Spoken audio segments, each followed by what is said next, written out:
નમસ્કાર, આપ સૌનું સ્વાગત છે. બાળ દોસ્તો, આપણે ઘરે બેસીને હોમ લર્નિંગ કાર્યક્રમના માધ્યમથી સરસ રીતે ભણી રહ્યા છીએ. આજે જ્યારે આપણે મળી રહ્યા છીએ ત્યારે આજે આપણો આશય એકમ 2 પોટલા ટપકે ટપ એ એકમને ફરીથી યાદ કરી લેવાનું છે. એટલે કે એનું પુનરાવર્તન આપણે કરવું છે. તમને થશે કે વળી પુનરાવર્તન કરવાની શી જરૂર?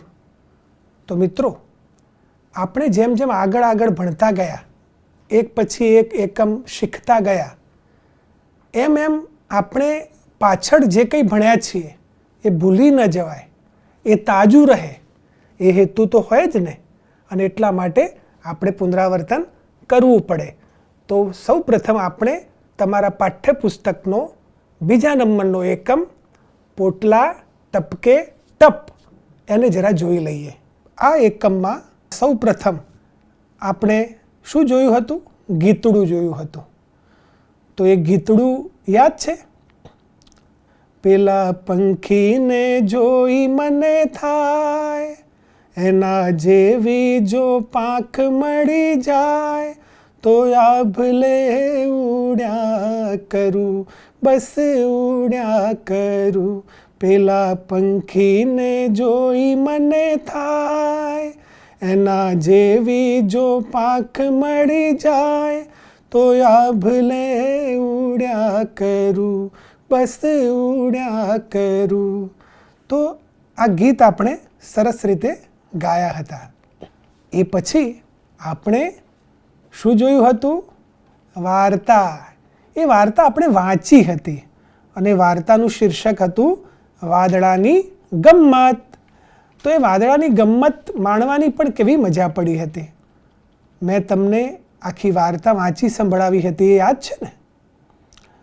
તમે ફુરસદના સમયમાં ફરીથી પણ એ વાર્તા જરૂર વાંચી હશે. તમને એમાં મોજ પણ પડી હશે. તો એ વાંચનનો આનંદ પણ અનેરો હોય. તો તમે એ વાર્તા સરસ રીતે વાંચી હશે. તો આજે ફરીથી આપણે એ યાદ કરી લેવાની છે વાર્તાને. કેવી ઘટના બની હતી, કેવી ગમ્મત પડી હતી. તો એ વાર્તા વાંચ્યા પછી આપણે બીજું શું કર્યું હતું? તમે કહેશો વાતચીત.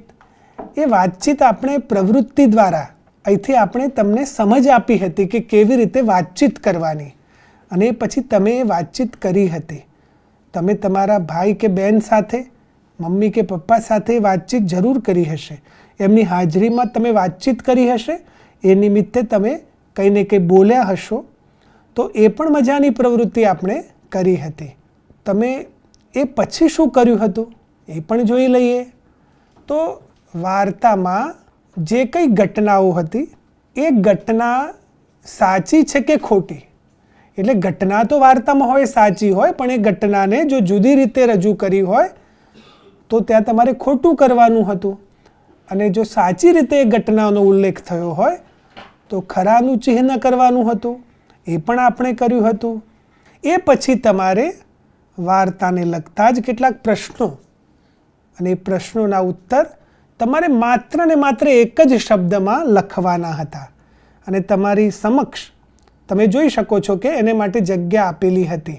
તો અહીંયા તમે આ જે પ્રશ્નો આપવામાં આવ્યા છે એના ઉત્તર માત્ર ને માત્ર એક જ શબ્દમાં આપ્યા હતા. અને તમને એ યાદ પણ હશે.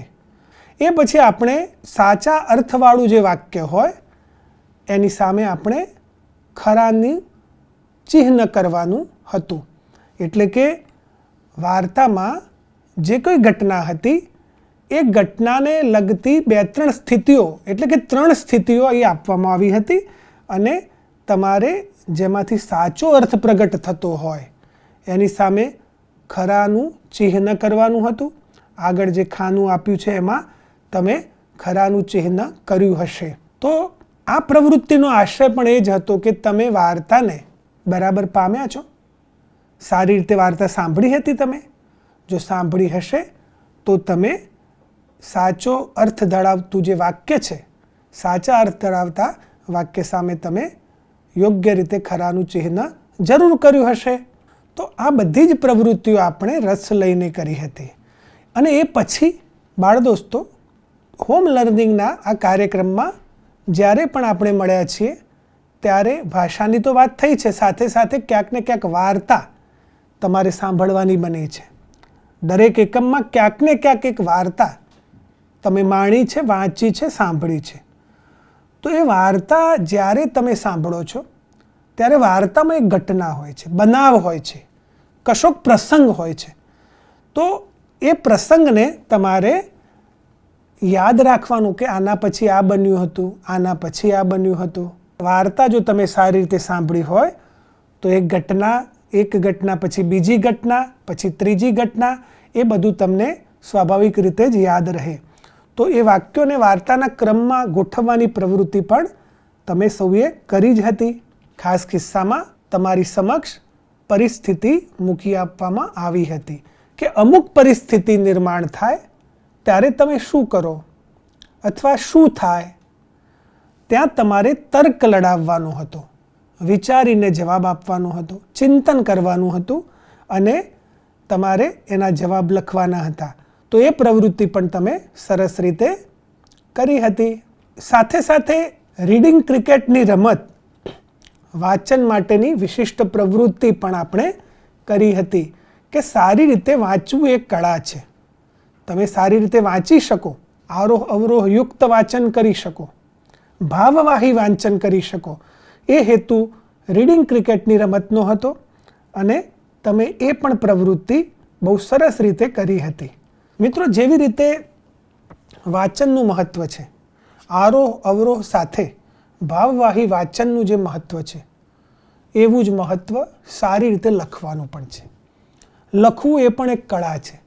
તમે સારી રીતે લખી શકો, જોડણીની કાળજી રાખીને લખી શકો, જુદા જુદા વિરામ ચિહ્નોનો ઉપયોગ કરીને તમે લખો અને સાથે સાથે તમારું જે લેખન છે એટલે કે જે મૂળાક્ષરોથી તમે લખો છો એ મૂળાક્ષર સારી રીતે લખી શકો, એટલે કે સારા અક્ષરે લખી શકો, એનું પણ ઘણું જ મહત્ત્વ છે.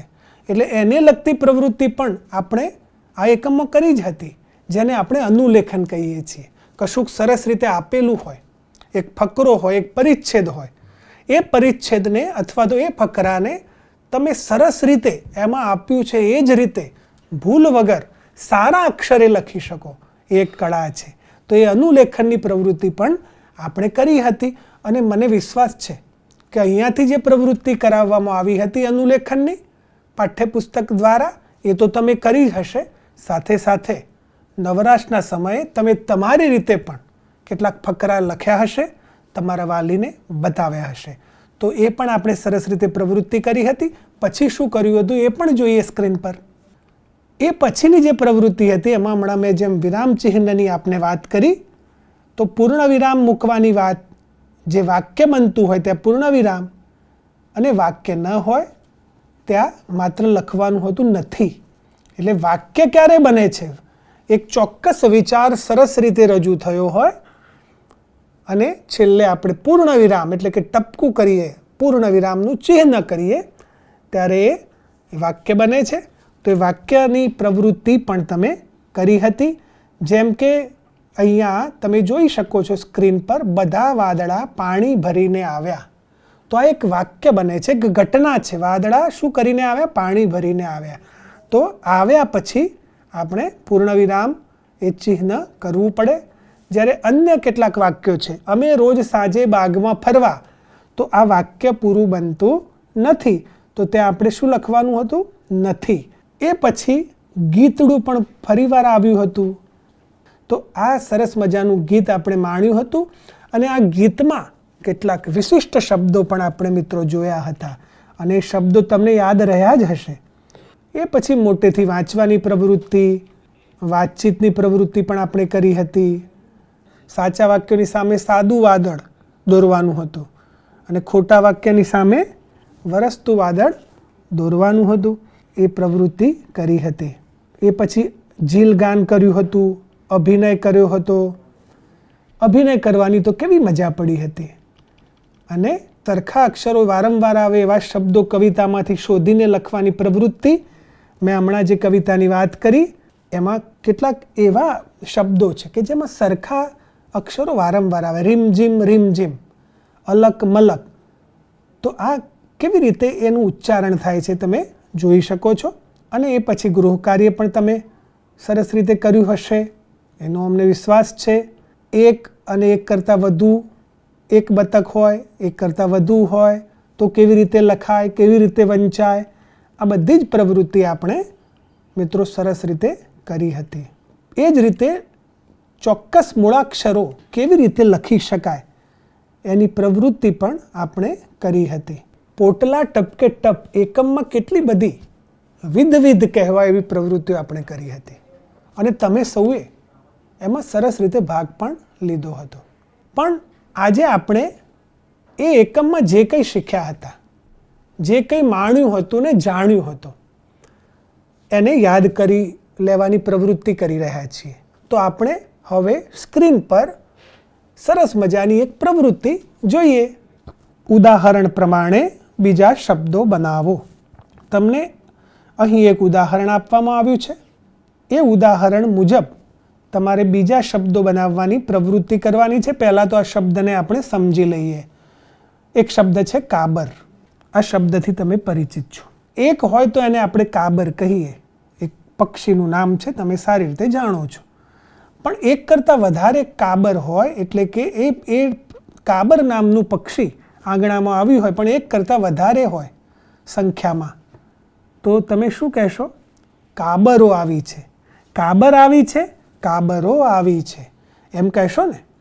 તો આ જ પ્રકારે આ જ ઉદાહરણની જેમ તમારે બીજા જે શબ્દો અમે આપીએ છીએ એ શબ્દોમાં આ પ્રવૃત્તિ કરવાની છે. બીજો શબ્દ તમારી સામે છે વાદળ. તમે લખતા રહેજો તમારી નોંધપોથીમાં. જવાબ પછી લખશો તો ચાલશે. પહેલાં શબ્દને સમજી લો. વાદળ. પછીનો શબ્દ પણ જોઈએ વાક્ય. આ પણ એક શબ્દ છે વાક્ય. પછીનો શબ્દ છે ફળ. તમે લખતા રહેજો મિત્રો. એ પછીનો શબ્દ પણ સરસ મજાનો શબ્દ છે મકાન. એ પછીનો શબ્દ તમારે માટે ચકલી. બધા લખો છો ને? બહુ જ સરસ. ચકલી. વૃક્ષ. એક શબ્દ છે ઈંડા. અને હજુ પણ એક શબ્દ આપણે જોઈએ કેળા. હવે ઉદાહરણ પ્રમાણે તમારે આ શબ્દો બનાવવાના છે. એટલે શબ્દ તો છે જ પણ એનું સ્વરૂપ બદલવાનું છે. આમ તો એમ કહેવાય બીજા શબ્દો બનાવવાના છે એટલે કે એનું સ્વરૂપ બદલવાનું છે. તો વાદળ એક શબ્દ છે. જેમ કાબર તો કાબરો એમ થયું ને, કાબરો. તો વાદળ માટે શું થશે આપણે જોઈએ. તો વાદળ વાદળો. વાક્ય તો વાક્યો. ફળ ફળો. મકાન મકાનો. ચકલી ચકલીઓ. બરાબર ઉચ્ચાર સાંભળજો. ચકલી ચકલીઓ. વૃક્ષ વૃક્ષો. હવે છેલ્લા જે બે શબ્દો છે એમાં તમે જોઈ શકો છો કે ઈંડા એવું આપેલું છે. એક કરતાં વધારે હોય તો ઈંડા અને એક હોય તો ઈંડું. એટલે ત્યાં ઈંડા તો તમારે શું લખવાનું થયું? ઈંડું. કેળા કેળું. તમને સાહેબ એમ કે ભાઈ એક વાક્ય લખો પણ 5 વાક્યો લખો, થોડા વાક્યો લખો. બરાબર. મેં ફળ ખાધું પણ મેં ફળો ખાધા. એક કરતાં વધારે ફળ ખાધું ત્યારે આપણે શું બોલીએ? ફળો ખાધા. ફળો ખાવાથી પોષણ મળે છે એવું જ્યારે આપણે બોલીએ ત્યારે ફળ ખાવાથી પણ બોલી શકાય. ફળો. એક કરતાં વધારે ફળો. મકાનો. તો આ રીતે શબ્દ કેવી રીતે વાપરી શકાય એ આપણે સમજવાનું છે. ગોવિંદભાઈને એવો સવાલ થાય કે સાહેબ વાદળ એમ લખ્યું છે, વાદળનું વાદળો, પણ કોઈ વાદળા એમ લખે તો? વાદળા તો લખી શકાય. વાદળા એમ પણ સાચું જ છે. વાદળ વાદળો. વાદળ વાદળા એમ પણ આપણે લખી શકીએ. તો દોસ્તો અહીં તમે જવાબ લખી દીધો એટલે વાત પૂરી થઈ જતી નથી પણ શરૂ થાય છે. એટલે કે એનો ઉપયોગ તમે યોગ્ય રીતે કરશો તો તમારી ભાષા જાનદાર બનશે, શાનદાર બનશે. હવે બીજી પણ એક પ્રવૃત્તિ જોઈએ. અલગ પડતો શબ્દ શોધીને ગોળ કરો.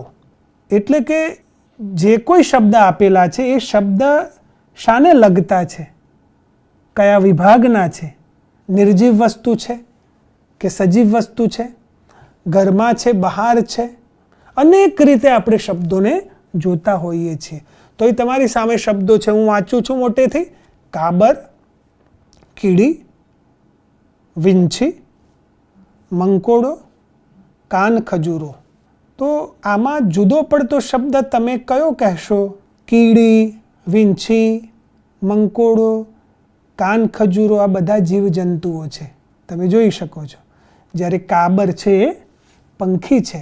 માટે આ જે શબ્દો આપ્યા છે એમાં જુદો પડતો શબ્દ કોઈ હોય તો કયો છે? કાબર છે. હવે આપણે આગળ જોઈએ: જાંબલી, ગુલાબી, પીળો, ખાટું. હાલ તમે આ શબ્દો લખી લો, એની ચર્ચા પછી આપણે કરીએ છીએ. તો દોસ્તો, બીજા શબ્દો પણ જોઈએ: મકાન, વાદળ, ધરતી, સૂર્ય. તો આ બધા જ શબ્દો તમને સરસ રીતે સમજાઈ ગયા હશે. પણ આપણે જે વાત કરવાની છે, જે સમજવાનું છે એ એવું છે કે અલગ પડતો શબ્દ કયો છે. મેં હમણાં તમને કહ્યું કે એની ભાત સમજવાની છે, એની પેટર્ન આપણે સમજવાની છે, અને પછી આપણે અલગ પડતો જે શબ્દ શોધી પાડીને એના ફરતે આપણે ગોળ કરવાનું છે. તો હમણાં મેં પહેલો જ જે પ્રશ્ન હતો એ તમને કહી સંભળાવ્યો છે, છતાં ફરીથી કહું છું: કાબર, કીડી, વીંછી, મંકોડો અને કાન ખજૂરો. આ જે શબ્દો છે એમાં જુદો પડતો શબ્દ છે આપણે જોઈએ તો કાબર, કારણ કે એ પંખી છે. કે બીજું શબ્દોનું જે જૂથ છે એ આ પ્રકારે છે: જાંબલી, ગુલાબી, પીળો, ખાટું. તો જાંબલી એક રંગ છે, ગુલાબી પણ રંગ છે, પીળા રંગથી પણ આપણે પરિચિત છીએ. પણ ખાટું એ રંગ નથી, એ સ્વાદની વાત છે. ખાટો રસ તમે એનાથી પરિચિત છો. મીઠો, ખાટો, કડવો એ આપણે બોલતા હોઈએ છીએ અને સાંભળતા પણ હોઈએ છીએ અને અનુભવતા પણ હોઈએ છીએ જ્યારે રંગ આપણે જોતા હોઈએ છીએ. તો અહીં ખાટું શબ્દ જે છે એને આપણે ગોળ કરવું જ પડે, કારણ કે જુદો પડતો શબ્દ છે. છેલ્લું જે શબ્દ જૂથ છે એ આ પ્રકારે છે: મકાન, વાદળ, ધરતી અને સૂર્ય. તો તમે જોઈ શકો છો કે મકાન એ આપણે બનાવીએ છીએ, મનુષ્ય બનાવે છે. તો વાદળ, ધરતી અને સૂર્ય એ કુદરતી પદાર્થો છે, કુદરતી બાબતો છે. જ્યારે મકાન એ આપણે બનાવ્યું છે, માનવ સર્જિત વાત છે. તો મકાન એ જુદો પડતો શબ્દ છે. તો બાળ દોસ્તો, આવી પ્રવૃત્તિઓ તો તમે કરી શકો છો. શબ્દ જૂથની જે આ પ્રવૃત્તિ મેં તમારી સમક્ષ રજૂ કરી એ તો એક નમૂનાની પ્રવૃત્તિ હતી. આવી પ્રવૃત્તિ એટલે કે આમ તો એક રમત તમે ઘરે તમારી અનુકૂળતાના સમયે જરૂર કરજો. તમારે એમાં મોટા ભાઈ બહેનની મદદ લેવાની, તમારા વાલીને પણ, મમ્મી પપ્પાને પણ તમે કહી શકો. આપણી આજુબાજુ કેટલી બધી વસ્તુઓ છે, જેટલી વસ્તુઓ એટલા શબ્દો છે. તમારા ઘરમાં, ફળિયામાં, આંગણામાં, ગામમાં, શાળામાં, આજુબાજુ જે કોઈ વસ્તુઓ છે એ બધી વસ્તુઓ માટે ચોક્કસ શબ્દ આપણે વાપરીએ છીએ. તો એને લગતી પ્રવૃત્તિ કરવાની કેવી મજા પડે. તમે જરૂર આ પ્રવૃત્તિ કરજો, અને આ પણ એક પ્રકારનું પુનરાવર્તન જ કહેવાય. તો જોઈએ બીજી પણ એક પ્રવૃત્તિ: શબ્દોનો ઉપયોગ કરી વાક્ય બનાવો. બાળ દોસ્તો, તમે મૂળાક્ષરને ઓળખો છો, શબ્દને પણ ઓળખો છો. મૂળાક્ષર પરથી શબ્દ બને છે અને શબ્દ પરથી બને છે વાક્ય. અને વાક્ય બને છે ત્યારે જ ચોક્કસ પ્રકારનો એક અર્થ પ્રગટ થાય છે. જ્યારે આપણે કશુંક બોલીએ છીએ એટલે કે વાક્ય, આપણે કશુંક સમગ્ર રીતે બોલીએ છીએ કે આજે ઠંડી છે, આજે મંગળવાર છે, આવું કશુંક આપણે જ્યારે બોલીએ છીએ ત્યારે એક અસર ઊભી થાય છે અને એક વાક્ય બને છે. અને આપણે જે કંઈ કહીએ છીએ બીજી વ્યક્તિ સમજી શકે છે. તો વાક્ય બનાવવાની એક સરસ મજાની પ્રવૃત્તિ તમારી સામે મૂકવામાં આવી છે. તમે પહેલાં તો તમારી નોંધ પોથીમાં આ શબ્દો લખી લો. પહેલું જૂથ આ પ્રકારે છે: એક શબ્દ છે ઝાડ, બીજો શબ્દ છે પક્ષી. બીજું જૂથ આ પ્રકારે છે: એક શબ્દ છે ઉનાળો અને બીજો શબ્દ છે ગરમી. ફરીથી ઝાડ અને પક્ષી આ બે શબ્દોનો ઉપયોગ કરીને એક વાક્ય બનાવવાનું છે. ઉનાળો અને ગરમી આ બે શબ્દોનો ઉપયોગ કરીને તમારે બીજું એક વાક્ય બનાવવાનું છે. તો તમે આ વાક્ય બનાવવા તૈયાર થઈ ગયા. કેટલાક મિત્રોએ તો વાક્ય બનાવી પણ દીધું. તો મિત્રો, તમે આ શબ્દોનો ઉપયોગ કરીને વાક્ય બનાવવા માટે તૈયાર થઈ ગયા. તમે વાક્ય બનાવી પણ દીધું. પણ તમે જે વાક્ય બનાવ્યું ને, મારે એના કરતાં જુદું વાક્ય જોઈએ છે. તમે ઝાડ અને પક્ષી આ બે શબ્દો મળ્યા એટલે તમે કેવું વાક્ય બનાવ્યું મને ખબર છે. પક્ષી ઝાડ પર છે, આવું વાક્ય બનાવ્યું હશે. ઝાડ પર પક્ષી બેઠું છે, વાક્ય તો કહેવાય, એની ના ન પડાય. પણ મારે કેવું વાક્ય જોઈએ છે? જરા જુદું, જરા હટકે, આમ મજા આવી જાય એવું વાક્ય જોઈએ છે. વિચારો વિચારો, મજા આવી જાય એવું વાક્ય કયું હોઈ શકે? અને હા, બીજું શબ્દ જૂથ કયું હતું જરા કહેશો? ઉનાળો ગરમી. એક શબ્દ છે ઉનાળો, બીજો શબ્દ છે ગરમી. હવે તમે બધા કયું વાક્ય બનાવશો મને ખબર છે. ઉનાળામાં ગરમી પડે છે, તો વાક્ય તો સાચું જ છે, પણ બધા જ આવું વાક્ય બનાવશો? મારે જુદું વાક્ય જોઈએ છે. હું એક વાક્ય બનાવી આપું. ઉનાળો અને ગરમી આ બે શબ્દોનો ઉપયોગ કરીને હું એક વાક્ય બનાવું છું. ઉનાળાને ગરમી લાગી ગઈ. દોસ્તો, વાક્ય સાંભળજો. ઉનાળાને ગરમી લાગી ગઈ. સાહેબ, ઉનાળાને ગરમી લાગી ગઈ? હા, બધાને ગરમી લાગે તો ઉનાળાને ગરમી ના લાગે? ઉનાળાને ગરમી લાગી ગઈ. તો આવું વાક્ય જરા જુદું, કોઈએ વિચાર્યું ના હોય એવું વિચારે એ ખરો. બરાબર ને? તો કેવી મજાની પ્રવૃત્તિ છે. તો તમે આ પ્રવૃત્તિ કરશો ને? બહુ જ સરસ. આપણે જ્યારે પણ ભાષા ભણીએ, કોઈ એકમ વાંચીએ, એકમ સાંભળીએ, વાર્તા સાંભળીએ, ત્યારે આપણને કંઈ ને કંઈ શીખવા મળે, જાણવા મળે, નવા શબ્દો જાણવા મળે, શબ્દના પ્રયોગો જાણવા મળે, નવા નવા અર્થો જાણવા મળે. એની પણ એક મજા હોય છે, એનો પણ એક આનંદ હોય છે. તો જેમ જેમ વધારે શબ્દો જાણતા જઈએ એમ એમ આપણું શબ્દનું ભંડોળ વધતું જાય. આપણી જોડે અનેક શબ્દો ભેગા થતા જાય અને એનો આપણે ઉપયોગ કરતા થઈએ. તો અહીં એક પ્રવૃત્તિ એ જ પ્રકારની છે. આપણે જોઈએ કેટલાક શબ્દો. સમાનાર્થી શબ્દો શોધો. તમને વિકલ્પ પણ આપવામાં આવ્યા છે. એક શબ્દ છે પહાડ, તો એને આકાશ કહી શકાય? ના સાહેબ, ના કહેવાય. સૂર્ય? ના ના ના, સૂર્ય પણ ના કહેવાય. તો પર્વત? બહુ જ સરસ. તો પર્વત શબ્દ કહી શકાય. પહાડને પર્વત કહેવાય, પર્વતને પહાડ કહેવાય. તો તમે સમજી શક્યા છો વાતને. એ જ રીતે બીજો શબ્દ પણ તમને આપ્યો છે આભ. એ તો સાહેબ અમને તરત ખબર પડી ગઈ. પહેલો જ વિકલ્પ આકાશ. આભે તારા ટમકે છે, આકાશમાં તારા ટમકે છે.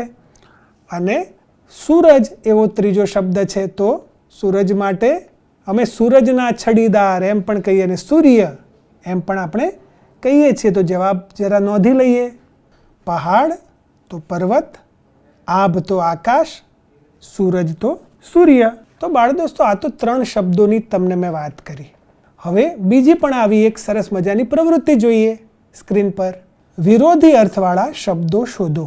જેવી રીતે હમણાં સમાન અર્થવાળા શબ્દો શોધવાની પ્રવૃત્તિ કરી હતી, એવી જ રીતે હવે આપણે વિરોધનો અર્થ પ્રગટ કરતા હોય એવા શબ્દો શોધવાના છે.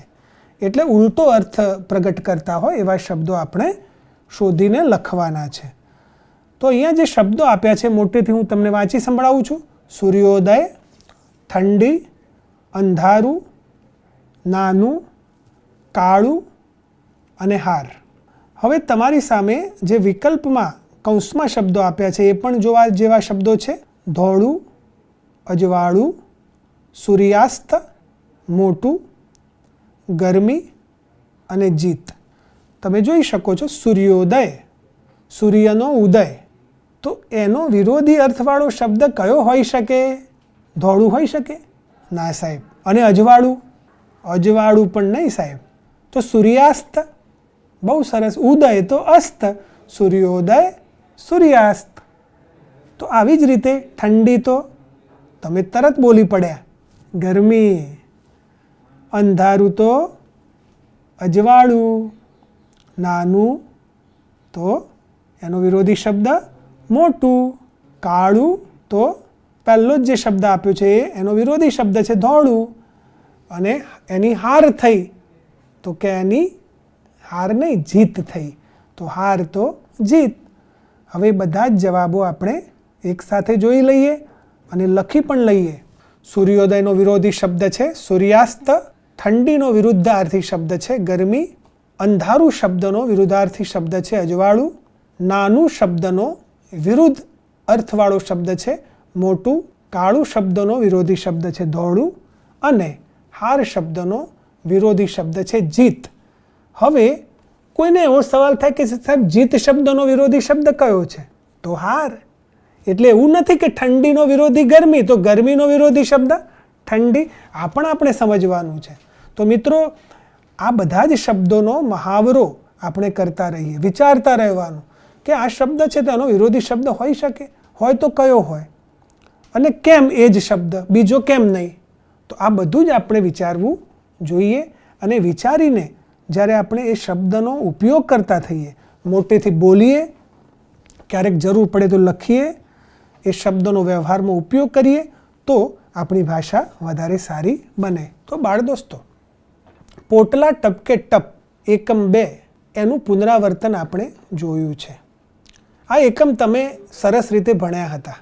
પણ મિત્રો, મેં કહ્યું એમ કે જેમ જેમ આપણે આગળ ભણતા જઈએ એમ પાછળ જે કંઈ શીખ્યા છીએ, જે કંઈ સમજ્યા છીએ, જે કંઈ માણ્યું છે ને જાણ્યું છે, એને તાજું આપણે કરી લેવું પડે. તો એ બહુ જ જરૂરી વસ્તુ હતી. એટલા માટે જ આપણે કેટલીક ભાષાની પ્રવૃત્તિઓ કરી છે. પણ આ જ રીતે તમને જ્યારે પણ અવકાશ મળે, જ્યારે પણ થોડો ઘણો સમય મળે, ત્યારે આ રીતે પુનરાવર્તન કરતા રહેજો. એમાં તમે તમારા વાલીની અને શિક્ષક જ્યારે પણ તમને મળવા આવે ત્યારે એની પણ મદદ તમે લઈ શકો છો.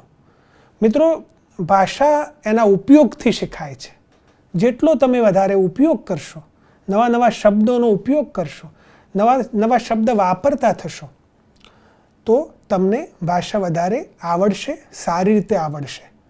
હવે એક પ્રવૃત્તિ તમારે ગૃહકાર્ય તરીકે કરવાની છે, તો એ પણ નોંધી લઈએ કે તમારે પોટલા ટપકે ટપમાં જે વાદળોની વાર્તા, વાદળાની ગમ્મતની જે વાર્તા આપી છે, એમાંથી તમને જે ફકરો ખૂબ જ ગમતો હોય એ ફકરો સારા અક્ષરે લખવાનો છે, બરાબર જોઈને ધ્યાનથી લખવાનો છે, અને પછી તમારા વાલીને બતાવવાનો છે. અને હા, વાલી જોઈ લે, સરખાવી લે, પછી નાની મોટી જે ભૂલ કે ચૂક તમે કરી હોય એ તમારે સુધારી લેવાની છે, અને ફરીથી પાછા વાલીને બતાવવાની છે. તો આટલી પ્રવૃત્તિ જરૂર કરજો. ફરીથી મળીશું. આવજો.